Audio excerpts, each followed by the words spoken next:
At the DNA court hearing, his mother said, "We demand proof that child isn't our blood." My ex shouted, "I never slept with her that night." I said nothing until the judge said, "There's one more document to review." A text message from him at 2:47 a.m. His lawyer begged for recess. I was in a horrific accident and left unconscious. The doctors called my parents. They said, "She's not our real daughter. We owe her nothing." My sister texted, "Can you pay my car off? You're probably going to die anyway," then left me to die alone. A week later, they arrived saying, "Where's her will? She must have left us everything," but my hospital bed was empty. Just a letter on the pillow. And the moment they read it, their faces went white. I never thought my life would become the kind of story you read on revenge forums, but here I am, typing this from my new apartment 3 states away, finally ready to share what happened to me 8 months ago. My name is Haley, and I was a high school English teacher in suburban Ohio. I loved my job. There's something magical about watching a student's face light up when they finally understand Shakespeare or nail their proper essay. I've been teaching for 8 years ever since I graduated college at 22, and I thought I had a pretty good life. Sure, my family could be difficult sometimes, but I figured that was normal. Everyone has family drama, right? I should probably explain about my family situation because it's crucial to understanding everything that happened. I was adopted when I was 3 years old by Daniel and Grace Kim. They already had a biological daughter, Allison, who was 5 at the time. Growing up, I always felt like there was something different about how they treated me versus Allison, but I convinced myself I was being oversensitive. Allison got the newest clothes, the better Christmas presents, the family heirlooms. When it came time for college, Allison got a full ride paid by our parents to a prestigious private university, while I had to take out student loans for state school. But they always had reasonable explanations. Allison had better grades. She was more responsible. She needed the opportunities more. I spent my entire childhood and young adulthood trying to prove I was worthy of their love. I became a teacher partly because Daniel and Grace always talked about how important education was. I sent them money when they had financial troubles. I visited every holiday, brought thoughtful gifts, remembered every birthday and anniversary. I genuinely believed that if I just tried hard enough, I could earn the same love they showed Allison. Allison, meanwhile, had to develop quite the entitled attitude. She was 32, 2 years older than me, and had never held a job for more than 6 months. She lived in an expensive apartment that Daniel and Grace helped pay for, drove a BMW that was somehow always having payment issues, and seemed to think the world owed her everything. But she was their real daughter, so I kept my mouth shut and played the supportive little sister role. The accident happened on a Tuesday in November. I was driving home from parent-teacher conferences around 9 p.m. It had been a long day. I'd met with parents of struggling students, trying to figure out intervention strategies and support systems. I was tired but felt that good kind of exhausted that comes from meaningful work. I was stopped at a red light about 2 miles from my apartment when a drunk driver ran the light and slammed into my car at 45 miles per hour. The impact was on the driver's side, and my car spun twice before hitting a telephone pole.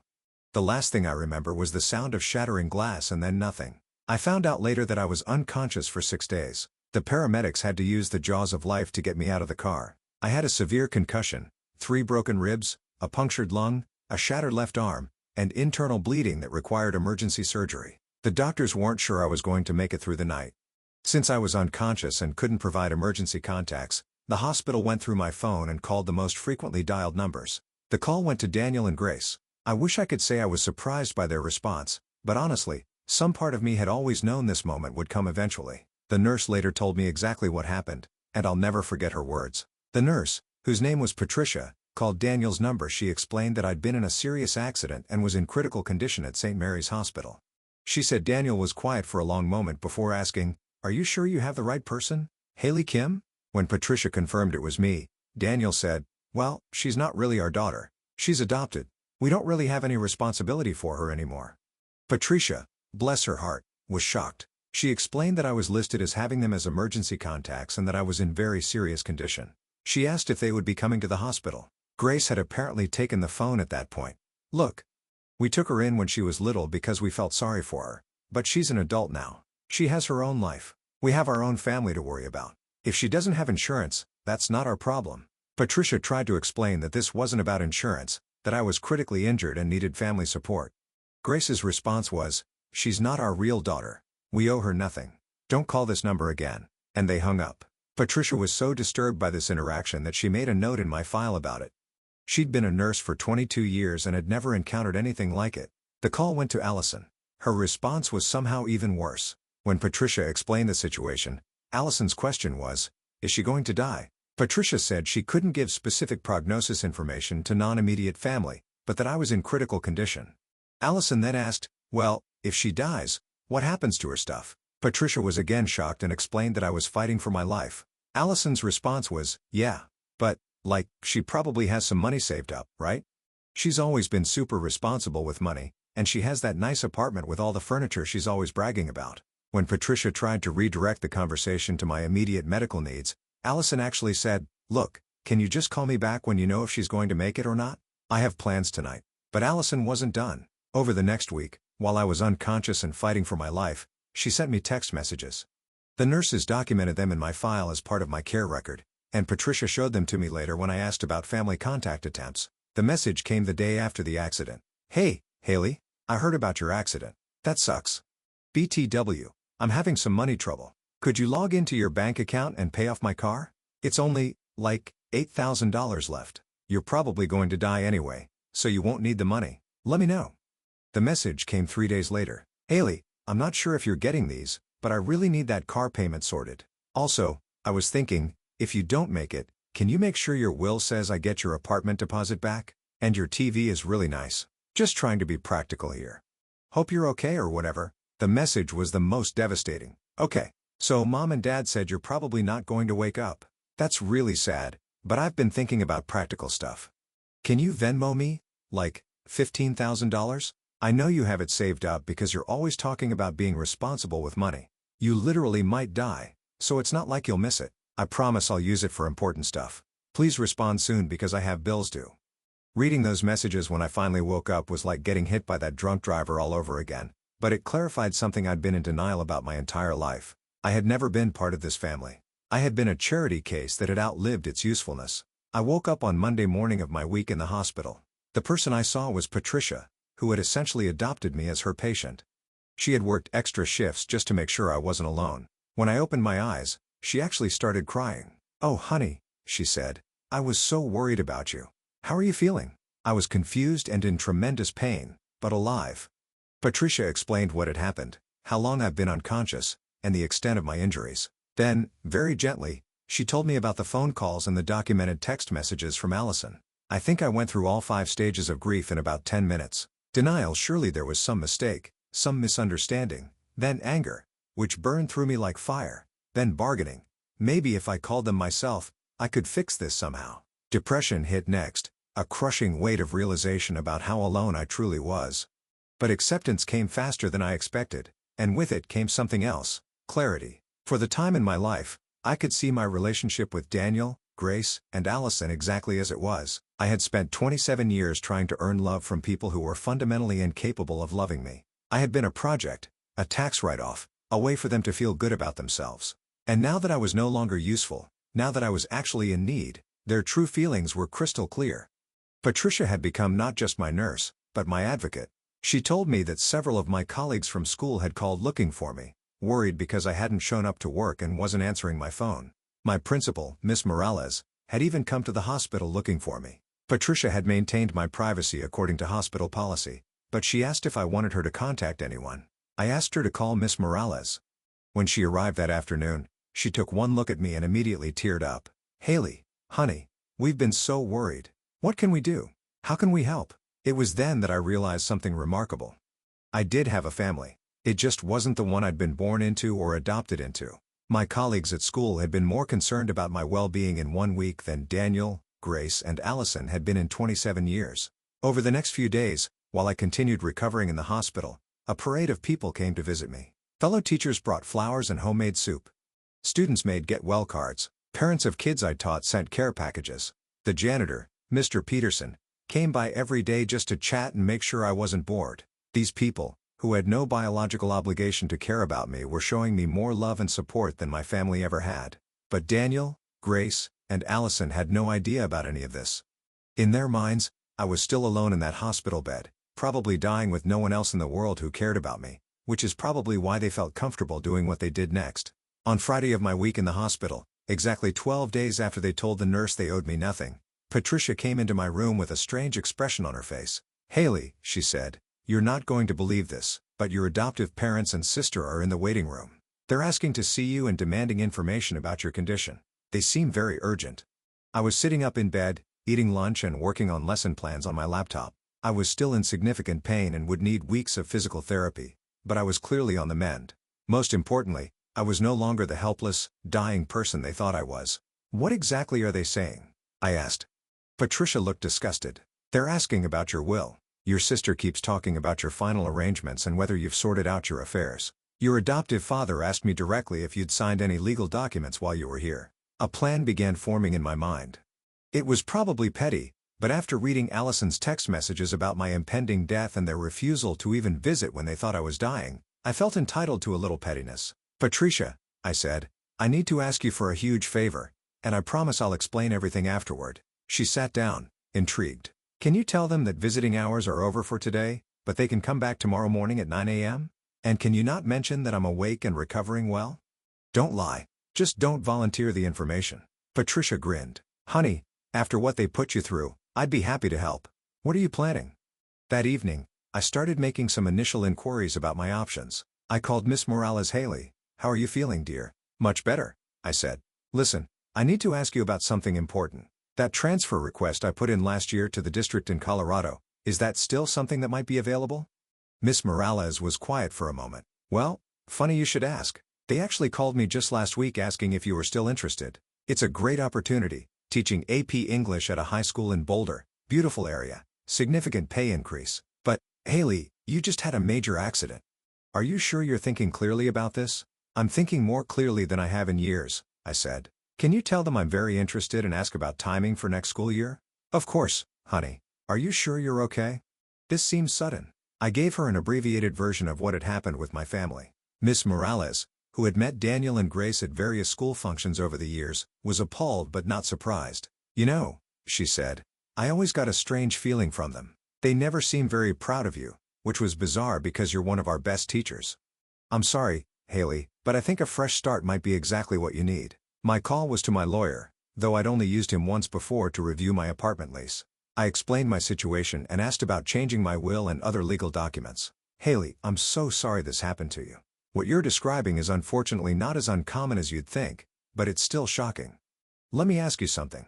Do your adoptive parents and sister know about your savings?" Allison seems to think I have money saved based on her text messages, but I don't think any of them know how much. I had been diligent about saving money since college, partly out of necessity due to my student loans, but partly because financial security felt crucial when you couldn't count on family support. I had about $45,000 in savings and another $30,000 in retirement accounts. "And they're currently beneficiaries of your will?" "Actually, yes. I have a will that leaves everything to Daniel and Grace with Allison as a secondary beneficiary. I made it when I was 22 and just thought that's what you were supposed to do. Leave everything to family. We need to change that immediately." "Who would you like to designate instead?" I thought about it. "I'd like to set up a scholarship fund for students in my school district who want to pursue teaching degrees. Can we do that?" "Absolutely. That's a beautiful way to honor your experience and help future educators.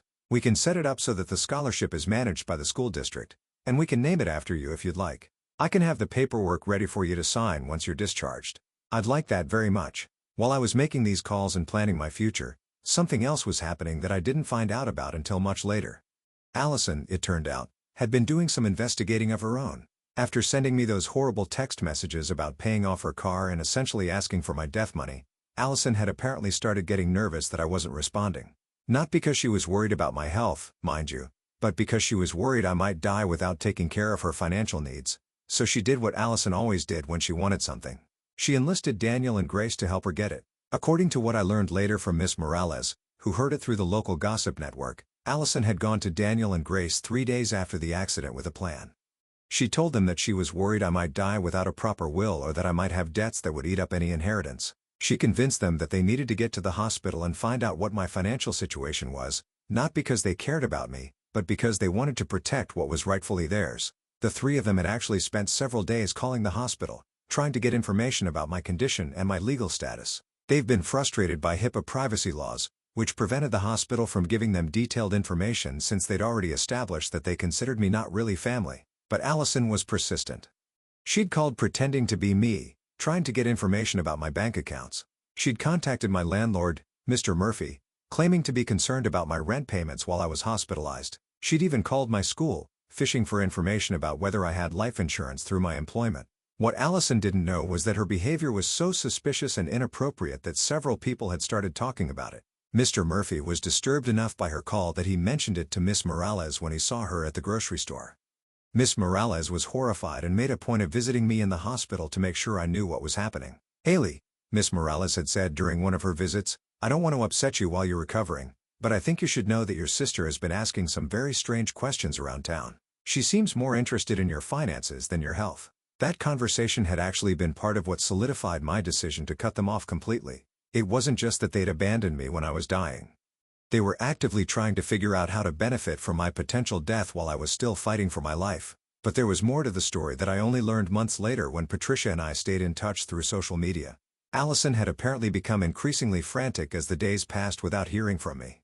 She'd started calling the hospital multiple times a day, demanding updates on my condition. She'd even tried to get Daniel to threaten legal action against the hospital for not providing information about their daughter. The hospital staff had started recognizing their voices and referring their calls to security. Patricia told me that by the end of the week, Allison had called so many times that they'd had to flag her number in their system. Meanwhile, Allison had also been busy on social media. She posted several status updates about her sister's tragic accident, clearly fishing for sympathy and attention. But the posts were telling in their focus. Instead of asking for prayers for my recovery, she'd written things like my sister was in a terrible accident and might not make it. Life is so short and unpredictable. You never know what tomorrow might bring. And dealing with a family crisis right now, it's so hard when someone you care about might not be able to take care of their responsibilities anymore. Several people who knew both of us had screenshot these posts and sent them to colleagues at my school who were puzzled by the tone. One of my fellow teachers, Maria Santos, had actually commented on one of Allison's posts asking how I was doing and if there was anything she could do to help. Allison's response was, "We're handling everything." Haley always said she wanted to make sure her family was taken care of if anything happened to her. Maria was so disturbed by this response that she'd driven to the hospital to check on me herself, which was how I ended up with even more visitors from my school community. The irony was that while Allison was posting on social media about what a tragedy this was for the family, not one of them had actually come to see me. They were planning for my death and inheritance while I was alone in a hospital bed, but they couldn't be bothered to spend an hour sitting with me while I recovered. This behavior pattern wasn't actually new, I realized as I lay in that hospital bed planning my escape. It was just more extreme than usual. Throughout my life, Daniel, Grace, and Allison had always been most interested in me when they thought I could do something for them. When I got my teaching job, suddenly, they were proud of me because it meant I could help with Allison's student loan payments. When I gotten a small inheritance from my biological grandmother whose identity I'd learned about through adoption records, they'd been very attentive until they'd convinced me to use the money to help with their mortgage. Even my college graduation had been about them somehow. Instead of celebrating my achievement, Daniel had spent the dinner talking about how expensive the ceremony had been and how I'd better make sure my degree was worth the investment they'd made in my adoption. Grace had spent the evening comparing my accomplishments to Allison's, making sure everyone knew that Allison was the real daughter with the better prospects. Looking back, I could see that every major milestone in my life had been reframed as either a burden on them or a benefit to them. My teaching awards were mentioned only in the context of how it reflected well on their parenting. My volunteer work was praised only because it meant I was giving back like they taught me. Even my romantic relationships had been evaluated based on what my potential partners might contribute to the family's social or financial status. I had never been seen as a complete person with my own dreams, needs, and value. I had been a project, an investment, a way for them to feel good about themselves. And now that the project required actual sacrifice from them, actual love, support, and care during a medical crisis, they were ready to abandon it entirely. But they still wanted the return on their investment. They still wanted whatever financial benefit my years of responsible saving and career building had produced. They wanted the reward without the relationship, the inheritance without the love, the benefit without the burden. As I made my plans to disappear from their lives, I felt a strange sense of completion. For the time, I was going to give them exactly what they'd always given me. Nothing. No more emotional labor. No more financial support. No more trying to earn love that was never available in the place. No more pretending we were family when we were really just strangers who happened to share a legal history. The beautiful thing about my plan was that it wasn't cruel in the way their abandonment had been cruel. I wasn't leaving them in a medical crisis or a moment of genuine need. I was simply removing myself from a dynamic that had never been healthy or reciprocal. I was finally accepting their assessment of our relationship and acting accordingly. If I wasn't their real daughter, then they weren't my real parents. If they owed me nothing, then I owe them nothing. If I was nothing to them, then they could be nothing to me. It was, in a way, the most honest our relationship had ever been. That evening, I sat down and wrote a letter. I wrote several drafts, actually, trying to strike the right tone. I didn't want to be cruel, but I wanted to be clear. I wanted them to understand exactly what they had lost and why. The final version read, "Dear Daniel, Grace, and Allison, if you're reading this, it means you've come to the hospital expecting to find a dying woman and instead found an empty bed. I'm sorry to disappoint you, but I'm very much alive and recovering well. I know why you're here." Allison's text messages made your intentions quite clear.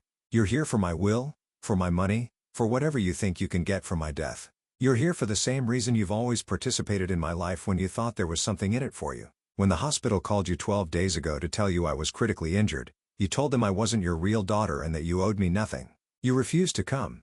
You refused to help. You abandoned me when you thought I was dying.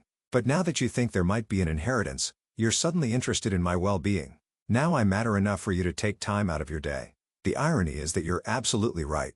You owe me nothing. You never did. I spent 27 years trying to earn your love, trying to prove I was worthy of being part of your family. I sent you money when you needed it. I visited every holiday.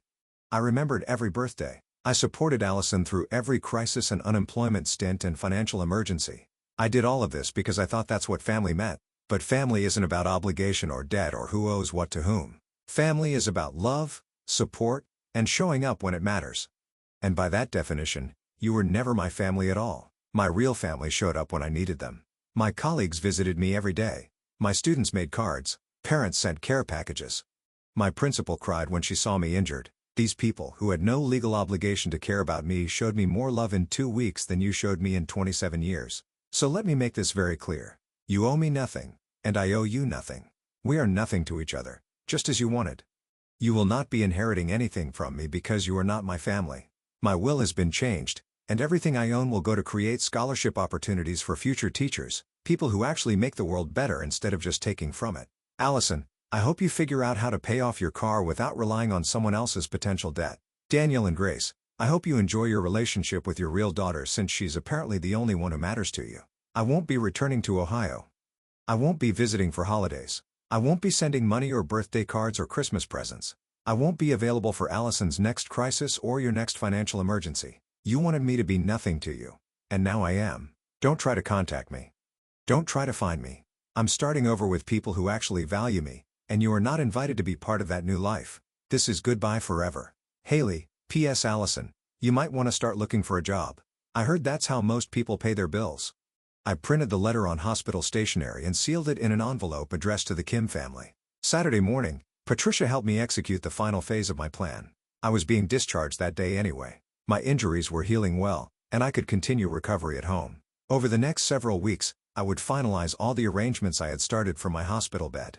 At 8:30 a.m., Patricia helped me gather my things and walk out of the hospital through a side exit. We went to her car where I waited while she went back inside. At exactly 9 a.m., when visiting hours began, Daniel, Grace, and Allison arrived at the hospital. Patricia later told me they were dressed nicely, almost like they were going to a business meeting rather than visiting a sick family member. They asked to see me and inquired about my condition. Patricia told them that my condition had changed overnight and that they should go to my room, room 237, where they would find everything they needed to know. They rushed to the room, probably expecting to find me either dead or dying, ready to sign over my assets to them.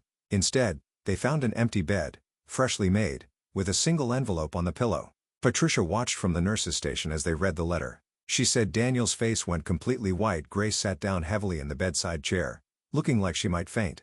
But Allison's reaction was the most telling. She started looking around the room frantically as if I might be hiding somewhere, as if this might all be some elaborate joke. "Where is she?" Allison apparently shouted. "Where did she go?" Patricia walked over calmly. "Miss Kim was discharged this morning. She's recovered quite well from her injuries. But where did she go?" Grace asked. "She can't just disappear. I'm not able to share patient information," Patricia said.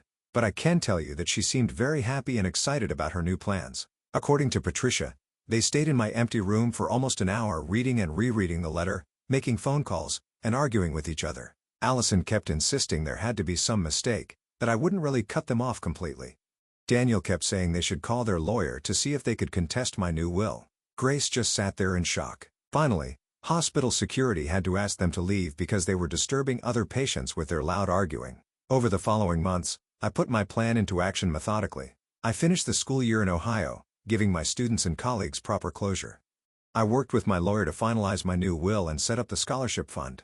I applied for and was accepted to the teaching position in Colorado with a start date for the new school year. I found an apartment in Boulder, arranged for movers, and systematically relocated my entire life. The process took 4 months of careful planning, but it was thorough and permanent. I've been in Colorado for 4 months now, and it's been the best 4 months of my life. My new school is amazing. The students are engaged, my colleagues are supportive, and the administration actually values teachers. I live in a beautiful apartment with a view of the mountains. I've made new friends, joined a hiking club, and even started dating a fellow teacher named Michael who thinks I'm amazing just as I am. I've had no contact with Daniel, Grace, or Allison since that day, and I intend to keep it that way. They tried calling and texting for several weeks after I left, but I blocked their numbers. They somehow found my new email address and sent several messages, mostly variations of "you're being dramatic" and "family is family," but I blocked those too. The Haley Kim Memorial Scholarship for Future Educators was established 2 months ago. It provides $10,000 annually to a graduating senior who wants to pursue a teaching degree, funded by the interest from my savings, which allows the principal to remain intact and the scholarship to continue indefinitely. The recipient was a young man named Marcus whose essay about wanting to teach because every kid deserves someone who believes in them made me cry happy tears. I think about that night sometimes, the night of the accident, and I realized it was the best thing that ever happened to me. Not the physical trauma, obviously, but the clarity it gave me. It forced me to see the truth about my relationship with the people I called family for most of my life. It freed me from the endless cycle of trying to earn love from people who are never going to give it. I also think about Patricia sometimes and how one person's kindness can completely change someone's trajectory. She didn't have to take extra shifts to sit with me. She didn't have to document my family's horrible behavior. She didn't have to help me with my plan to escape. But she did all of those things because she saw someone who deserved better, and she decided to help make that happen. The other day, I got a card from my old school. Inside was a note from Miss Morales. "Haley, we miss you terribly, but we're so proud of you for choosing yourself." The scholarship recipient wrote a thank you letter. I'm enclosing it because I thought you'd like to see how you're still making a difference in young people's lives. Reading that letter from Marcus, who had received the scholarship in my name, I realized something profound.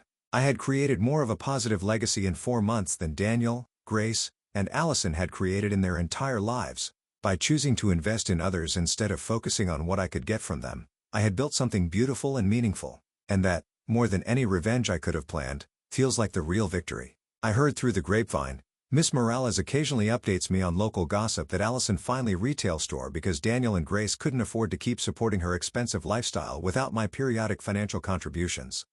Apparently, she's quite bitter about having to work for a living. Daniel and Grace's house needs some expensive repairs that they can't afford, and they've been asking around if anyone knows how to contact me. But that's not my problem anymore. I have my own life now, full of people who chose to love me rather than people who felt obligated to tolerate me. Sometimes people ask me if I regret cutting off my adoptive family so completely. They think I should have given them a chance to make amends or that I should have tried harder to work things out. But here's what I tell them. When someone shows you who they are, believe them. When someone tells you that you don't matter to them, that they owe you nothing, that you're not really family, believe them. And then make decisions based on that truth rather than the fantasy of who you wish they were. I wasted 27 years trying to turn people who were incapable of loving me into the family I deserved.